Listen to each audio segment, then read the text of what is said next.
Welcome to the Nerf Report. Welcome back to the Nerf Report. Thank you, everybody, for joining us. No, I'm filming my show for the YouTube. Stop being salty. The ghost of Macho Man Randy Savage is here. And in the history of the Nerf Report, with all of the videos we've ever made, this one is definitely going to be our jump the shark moment. Welcome back to the Nerf Report. My name is Brian. We got a fantastic show lined up for you this week. Big question on all of the internet's mind. Is Google really shutting down Stadia? Xbox Cloud Gaming hit over 4 million players thanks to one video game. Stadia accidentally leaked a brand new video game. And for this week's show, we are joined by the fantastic developer 13 AM Games, who, if you're not aware, is the studio behind Dawn of the Monsters. All of this and so much more on this week's episode of the Nerf Report. You know, this first story reminds me of this quote from Mark Twain that says, "A lie can make its way halfway around the world before the truth puts its boots on." And we saw that firsthand this week. Now, if you don't know what I'm talking about, this week a member of the Stadia Facebook group named Donnie Depp, clearly not to be confused with Johnny Depp, the star of Pirates of the Caribbean, who, if I had to guess, is probably more of a Sega fan. Donnie Depp shared a story of a conversation that he had with a friend who is a Google regional manager. Just a heads up, old coworker and friend of mine is now one of the regional managers for Google. He's actually the one who got me started with Stadia. They had a pretty large employee retail seminar in California this past weekend. And, long story short, Google is beginning their exit plan. Donnie Depp then went on to explain how Google plans on shutting Stadia down by the end of the summer and notifying all players 30 to 60 days in advance. And despite this post being deleted both on Facebook and on Reddit by the Stadia moderators, it was still screenshotted and shared to thousands of people on Twitter by the self-titled shitposter and troll killed by Google. This story was also picked up by the likes of PC Magazine, where Matthew Humphreys wrote, "Google reportedly plans to shut down Stadia by the end of summer." Game Rant's Philip Galkovic wrote, "Rumor, Google Stadia may be shutting down." Spiderweb's Tech wrote, "It went fast. Google Stadia is dying. The cloud gaming service may close soon." And Observatorio de Games, congratulations Google, you made it international. They wrote, "Google Stadia may soon come to an end." And you might be thinking, with all of these articles talking about this story, clearly they dug a little deeper, did a little fact finding, and questioned a couple sources. I mean, what are they basing this story on? Jesus fucking Christ. All right, let's just make sure we're getting our facts straight here. A Facebook user by the name of Donnie Depp shares a story with unsubstantiated sources. Killed by Google shares said story and says, "I am not a journalist, I'm a shit poster." That tweet gets retweeted nearly 400 times, and gaming news sites like PC Magazine and Game Rant decide that that's enough to make it a source? Congratulations. I'm sure the likes of Cronkite, Bernstein, Woodward, I'm sure they're very proud right now. But perhaps I'm being too harsh on Donnie Depp, so let's just give him the benefit of the doubt. Is Google shutting down Stadia? Well, let's just look at the news from the last 2 months. Google has announced that they will be expanding Stadia to Mexico, opening the cloud gaming platform to a potential of nearly 80 million more gamers. Stadia has announced partnerships with TV manufacturers that have resulted in the Stadia app appearing natively on televisions, including most recently the Samsung Gaming Hub. Stadia has also announced that games like FIFA 22, Saints Row, Skull and Bones, Avatar, and Death Carnival will all be coming to the Stadia platform, and some of those will be launching after summer. Stadia also recently partnered with developers to offer over 100 free demos of video games on their platform where no Stadia account is necessary. Stadia is actively hiring employees on LinkedIn. They are promoting current employees to higher positions. Plus, the team at Stadia is actively pushing their business-to-business immersive stream for games, which has already been embraced by the likes of AT&T and Capcom. All readily available facts that these journalists could have picked from, but I get it. The likes of a shit poster and some dude named Donnie Depp are way sexier. But if that information wasn't clear enough, Stadia also responded to the rumors on Twitter by saying, "Stadia is not shutting down. Rest assured, we're always working on bringing more great games to the platform, and Stadia Pro, let us know if you have any other questions." All right, next up, let's talk about Xbox, as the Microsoft CEO Satya Nadella revealed this week that 4 million players played Fortnite via Xbox Cloud Gaming, which is killer news for Xbox. You might remember that anyone with an Xbox account can go to xbox.com/play or download the Game Pass app and play Fortnite via Xbox Cloud Gaming on their phone, tablet, PC for free. In fact, last night I played Fortnite with my buddies on Xbox Cloud Gaming, and we got 2 wins, and the third game we came in second place. But if I would have been alive, that would have been a 3rd win. So I'm just gonna say we got 3 wins. But it was a great time. I think it's just a testament to the quality that Xbox Cloud Gaming has become, because when I was playing it, I was like, man, this feels just like I'm playing it natively on a console, which is killer. But I do think that the most impressive part of this story was when Nadella said that of those 4 million players, 1 million of them were new to the Xbox ecosystem. Clearly, this is an investment for Xbox that is paying off, and it makes me interested to see which games will be added for free to Xbox Cloud Gaming next, because they have said this is just the beginning. Will we see the likes of Warzone, Minecraft, or League of Legends come to Xbox Cloud Gaming? Really exciting time for Xbox, and congratulations to the team at Xbox Cloud Gaming. I think this is a massive W for you guys, and keep up the great work. All right, moving on to our next story. We're jumping back into the world of Stadia, as the team at Google Stadia may have just leaked an upcoming game. Every other week, Stadia posts their This Week on Stadia blog post, which dives into various sales, new games, demos, and pro titles. Well, this week when the article was posted, it had one header, and then moments later, it was changed and it had a brand new header. However, the difference between the two of them was one game was missing, leading many, including myself, to think that this may be a leak of a upcoming game. The game in question is the Dungeon of Nahulbuk, the Amulet of Chaos, which is a Dungeons and Dragons themed turn-based video game from developer Artifact Studios. According to the developer, players will dive into this tactical RPG chock full of charm, humor, and crazy characters. You will guide your team of unlikely heroes through dungeons, fighting off enemies, and uncovering lost treasures. Now, unfortunately, at the time of filming this, we do not have a release date, but as far as reviews go, the game has received mostly positive reviews from the Steam player base, a 7 out of 10 from the 6th Access, and it currently has a 72% on Metacritic. Overall, looks like a fun game. I do have to say though, as I'm getting older, turn-based games kind of lose their appeal for me, just because I'm like, let's go, let's move it. I've only got a certain amount of years left here. But anyway, cool new game coming to Stadia. Let me know what you think in the comment sections down below. All right, in our final story, August is right around the corner, which means we have a ton of free video games coming down the pipeline. So if you're a subscriber to PlayStation Plus, Stadia Pro, Xbox Games with Gold, or Amazon Prime, here are the games that you will be receiving during the month of August. So first up, let's talk about Google Stadia, who announced their Stadia Pro lineup for August will include games like Saints Row the Third Remastered, Monster Jam Steel Titan 2, Calico, Shantae Half Genie Hero Ultimate Edition, Murder by Numbers, and the indie darling Welcome to Elk. Moving on to PlayStation Plus subscribers will receive Yakuza Like a Dragon, Tony Hawk Pro Skater 1 and 2, really hyped about that one, and Little Nightmares, which is another great game. So 2 really cool games. I know Yakuza Like a Dragon, people praise that game. I've never played it, so I can't say it's a good game, but definitely check it out. All right, moving on to Xbox Games with Gold, not to be confused with Xbox Game Pass. Game Pass will be getting a bunch of other games during the month of August. These are just the games coming to Games with Gold. Games with Gold subscribers will get Calico, Scourgebringer, Saints Row 2, and Monaco. And finally, let's talk about Amazon Luna Prime, which if you're an Amazon Prime member, these are the games you'll have access to via Amazon's cloud gaming platform, Luna. For the month of August, Luna Prime members will be getting Control Ultimate Edition, Myst, Garfield Kart, and Steel Assault. A ton of fun games coming for the month of August, so please let me know which games you're going to be playing in the comment section down below. All right, next up, we are joined by a very special guest. Fantastic game out there if you haven't played it yet, Dawn of the Monsters. I am a big fan of Rampage growing up, and on this week's show, we are joined by Alex Rushdy of 13 AM Games. Alex, thank you so much for coming on the show. Thank you for having me. Happy to be here. Yeah, let's talk about your game, Dawn of the Monsters. You play as 4 different kind of mega beasts, and you're battling these kaiju monsters.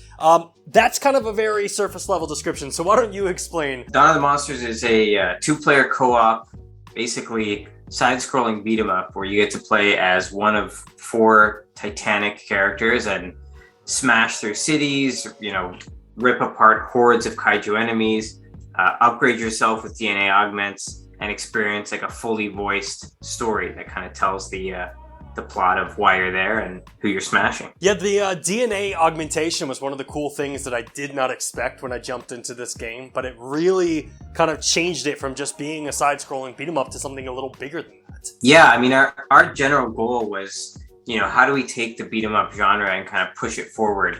So part of that was making really deep, really expressive combat. You can dodge, you can block, you can parry, you have a bunch of special attacks. It's kind of more akin to a fighting game.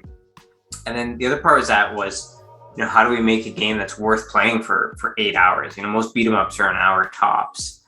So, adding the DNA augment system, the ability to customize your character, and adding a fully voiced story were ways we thought to hey, how do we make this feel like a modern, proper game? Yeah, and I'm curious on the inspiration side because, I mentioned Rampage just because when everybody talks about kaiju, city destructions, that's where they go. But this game has heavy anime vibes. There's obviously kaiju film vibes. What was the inspiration behind the game? There's a lot of places for inspiration. I'm a huge kaiju nut. I've been watching Godzilla and Ultraman and Gamera since I was a kid. So for us, we actually held weekly movie nights where we would watch different kaiju movies together as a group. I'm a big fan of the 90s Gamera trilogy. That was a big influence. Pacific Rim was a big influence, all the Godzilla movies.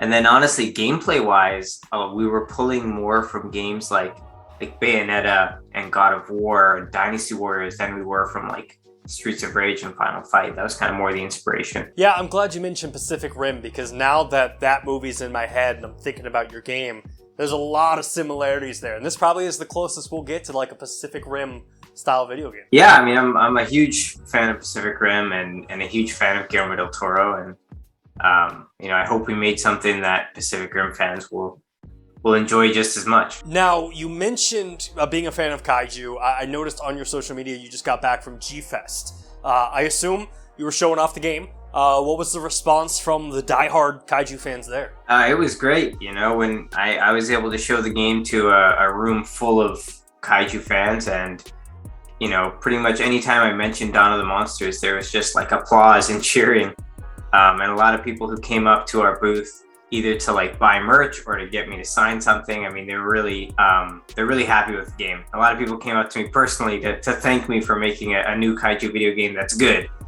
So yeah. I appreciated that. Yeah, it's kind of funny because it's one of those genres in the video game industry that's always kind of been lacking. We had Classic Game Fest here in Austin this last weekend, and one of the big tent poles was the creator of Rampage. And I was talking to him, I was like, man, when are we going to get a new Rampage game? And he's just like, it's out of my hands. And it just blows my mind because that was such a pivotal game in classic video game history that you'd think the Call of Duties or something like that, kaijus would continue on. But it's nice to see that you guys are kind of carrying the torch on that end. Yeah, that's our goal. I've talked to Brian F. Colin before, and yeah, I mean, even he had ideas for Rampage games that never got made, but now it's owned by Warner Brothers and they don't want to do anything with it, I don't think. Yeah, that's the unfortunate future for us kaiju fans out there. But going back to Dawn of the Monsters, how long was development for this game? So the development was just about 3 years when all was done. We started it really, I mean, we had an early idea of it back in 2016, came up with a prototype, shelved it, and then revisited it in late 2018, early 2019. And started to turn what was once a fighting game into a beat 'em up, co-op beat 'em up. And then we worked on that through the pandemic and released it earlier this March. Through that development process, that shelving point, was that just oh man, we've got too much going on in our lives, or were you working on a different game concept at that point? Well, we tried to get it made as a fighting game. That was the initial concept. But a lot of, game publishers that we were trying to pitch it to, because we needed a bigger budget to make it a fighting game, they just weren't interested in fighting games. They were basically, Street Fighter V didn't do as well as they hoped. And they went, well, if they're not doing well, then no fighting game will do well, which wasn't true. But I mean, the publishers got to do what they got to do. Very averse to risk. So we said, you know what, we'll just put this away for now. We worked on a game called Double Cross. And we released that in, I think it was very early 2019. So once Double Cross was done, we looked at that old concept and we went, you know what? We want to revisit this, but we think it would be more fun as a co-op beat 'em up that you could play cooperatively with a friend. We think that would be more exciting than just a fighting game, and we kind of took that direction and ran with it. You know, one of the things that I took away from it was like the super cool anime art style. It almost looks hand-drawn. Is it hand-drawn, or is there like a filter within Unity or Unreal that you can kind of create that look? It's a mix of a few things. All the environments are done in 3D with a bunch of special shader work to make them look kind of like comic book art.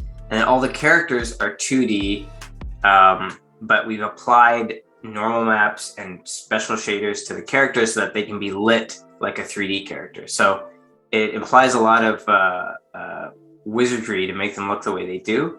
But yeah, it's not quite hand-drawn. It's a kind of a mix of a bunch of effects. Yeah. I ask every developer that comes on this show because you're looking at 3 years of your life, and then the game finally launches. What is launch day like for you? Are you hiding under the sheets? Are you in the forums? Are you talking with people online? Are you just praying to God that nobody finds a broken bug? I mean, walk me through launch day for you. Before launch day is review day. Whenever the review embargo comes up, that's always stressful. Thankfully, people, reviewers love the game. So that was always good. So because of that, launch day was not as stressful, but it's still chaos. I mean, I personally manage a lot of the social media stuff. So when the game launches, I'm just like on Twitter and Facebook and everything, scouring through to make sure that, is there anyone who has any questions? Is there anyone who has has identified any bugs? Anyone on our Discord saying anything? And then of course, liking and retweeting and commenting on anything about the game that I can find. So it's pretty chaotic, pretty exhausting, but also very exciting because, a game isn't complete until someone is out there playing it. Recently I read something from an indie developer where they were talking about like publishers and that kind of very interesting balance between a publisher and the indie dev where they're trying to create games. With the game of Dawn of the Monsters, your publisher was Way Forward. What was their reaction to the game? I mean, were they excited? How did they respond to the entire project? Yeah, I mean, basically we had been working with Way Forward on just some kind of, they needed some support work on a different title. And we were working with them and we finished that work, and they were kind of like, okay, well, let's work on the next, let's find another title for you guys to work on. And I said, okay, we can do that, but let me show you what we're working on. And I showed them Dawn, and they were just like, no, let's work on this. This looks awesome. So they were pretty excited and pretty enthusiastic right from the get-go. Following launch, I mean, has the game met your expectations of kind of the reaction from the public, unit sales and everything like that? I mean, in terms of critical response, it's been great. In terms of sales, we kind of launched not too long after Elden Ring, which sucked a lot of the air out of the room. So they could have been better. But things are picking up, especially, we did a sale a couple of weeks ago. And we've got some other stuff planned to kind of keep the game going. So it's sold all right. It's not been terrible, but certainly Elden Ring just sucked all the air out of the room for anything that launched in March. You mentioned all these plans and sales. Something I found that was really interesting that you guys are doing is the actual partaking in the Google Stadia demos. How's that been? I mean, has that brought new players to you guys? So this was our first game that we ever released on Stadia. And I wasn't really that familiar with Stadia before releasing this game. And we basically put it on Stadia because Google, asked us to. They're like, hey, we want this game on Stadia. And honestly, it's been really cool because the Stadia community is really passionate about Stadia. And they're a lot bigger than I thought they would be. And, getting it working on Stadia was not terribly difficult. So it's been pretty cool for us to just engage with a community that we haven't really seen before, that we didn't really know was out there. And it's like a whole different group of people that are excited about the game that I think a lot of other developers kind of forget about or don't reach out to. But I mean, they were great. They were awesome. Now, the demo part of it, is that something that they give you the option to flip on and off like a switch? Or do you have to say, we'll do it for X amount of days or anything on that end? I'm not sure exactly how that works because I think Way Forward handles the kind of those publishing elements. We were just on the development side. But that was like the couple of months ago, I think we announced that. And I'm not sure exactly how it works per se. Yeah, back in the day, Stadia, when they still had Stadia Games and Entertainment, Jade used to talk about this idea of a cloud-based arcade where you could literally just have demos of games. And that always intrigued me. And to see they're going towards that with these demos, it's kind of cool. Where like, yeah, you don't need a quarter. You can just try this game out. If you like it, buy it. And it's kind of a neat little system on that end. I'm a big fan of King Kong. I love kaiju. I have to assume, I don't even think this is an if. Have you thought about the potential of like a Dawn of the Monsters movie? I'd love to do a Dawn of the Monsters movie. I absolutely down. In fact, for April Fools, we made a mock poster that fooled a few people, but was ultimately just a joke. You know, one of the things that's unique about Dawn of the Monsters to other monster games is it has an in-depth story and an in-depth world that's built into it that people really liked. And we expand on that a bit with a free comic book that we gave out at G-Fest, and it's on our website. And I just feel like there is so much potential to like expand into other media that I would just be happy to do it. Yeah, I guess the big question is like, do you go animated or do you go live action? Do you have a preference there? I'd want to go live action, but I'd want it to be like guys in rubber suits, miniature cities, like the real deal tokusatsu style. That would be my preference for sure. Yeah, nobody makes that anymore, but that's just like, it was so dope back in the day. Yeah, I want it to feel like a wrestling match, you know? Yeah, like the old school Power Ranger fights. They were fantastic. I guess going on to that whole scheme, Aegis Prime, you've got kind of the pilot of that. Do you have any casting ideas? Maybe like a Charlie Hunnam or anybody you would like to see in the role? Well, he was initially based off of a Japanese actor called Hiroshi Abe. Okay. Who was in, if you've seen it, he was in Godzilla 2000. So he'd probably be my first choice. I don't know if he even, does English roles, but if he does, I'd be like, he's the guy. Earlier on in the interview, you kind of touched upon the future of the game and kind of some plans. Can I dig into that a little bit? Are we talking DLCs or what are you thinking there? Yeah, I can't say much, but I will say that we do have plans for more content for the game in the coming months.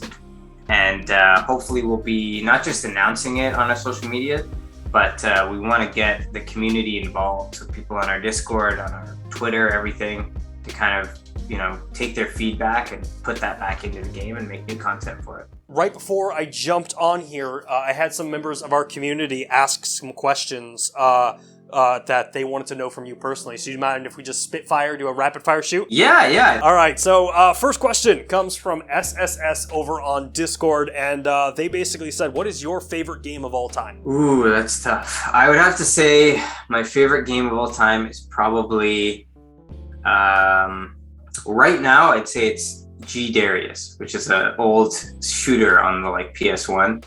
I'm just obsessed with that game. I've been playing it nonstop. Indymion over on Discord asked the question of any plans for online multiplayer coming to Dawn of Monsters? None right now. It takes a lot of time and money to make that stuff, to kind of retrofit it. But if we ever get to do a sequel, I think it's one of the first things we'd want to include right out the gate. Sean Christopher on Discord asked, did you guys get to use Stadia's low change porting tool? I don't think so. I'm not familiar with what that is. This one might be a little personal, so I don't know if you want to jump into it, but RJ over on Twitter asked, how is your Stadia Pro revenue? Which I think is a very personal question, RJ, and I don't know if they want to dive into that. Has the game been successful on Stadia Pro for you? I honestly don't. I just have the downloads. Our publisher handles most of the revenue stuff, so I don't know how it necessarily translates into this is how much money you make. But the downloads were way higher than I thought on Stadia. It surprised me, and I thought that was really cool. More than 2,000, more than 5,000 Price is Right rules maybe go up, or? It was more than 10,000. Wow, that's awesome. Right out the gate. So I was like, wow, that's a lot of Stadia users downloading and enjoying the game. Final question is Ryzak over on Twitter. Very kind of a cool question. If you could go back and change something during development, what would you do different? I think if I could go back and change something in development, there's a bunch of stuff we had to cut, a bunch of stuff we couldn't, complete in time. I think I would probably it would be all minor stuff, like tightening up a few of the earlier levels so that they're a little quicker. And then one feature that we didn't get to implement, or we got close and had to cut, was character-specific augments. So imagine an augment that is like, this augment specifically powers up Ganira's crab, and only Ganira can use it, and it makes her crab twice as fast or something. We had this idea of character-specific augments, but we had to cut it at the last minute. And I really wish we could bring it back, because it really allows you to kind of create, focused new experiences for each character and encourages you to play different characters in different ways. So I definitely want to figure out a way to bring that in. Well, again, I appreciate you coming on the show. If someone wants to find out more information about yourself, about 13 AM or Dawn of the Monsters, where should they go? Well, I mean, our website, 13amgames.com, is always your best bet. We do tweet a lot, so at 13amgames on Twitter. And we do have a Discord. There's links on the website and on our Twitter. If you want to, ask us something directly, it's a great way to do it. Well, thank you again for coming on the show, and to everybody watching at home, thank you so much for watching this week's episode of the Nerf Report. Until next time, my name is Bryant. This has been the Nerf Report, and we will see you in the next video. Thanks for watching, guys. Hey, thanks again for checking out our channel. If you like what you saw and you want to see more content just like it, which who wouldn't, hit the subscribe button right there. And while you're down there, hit the like button. Maybe even consider becoming a Nerf Report best friend, just like the people listed down below did. In fact, don't you want to see your name there? I know I do.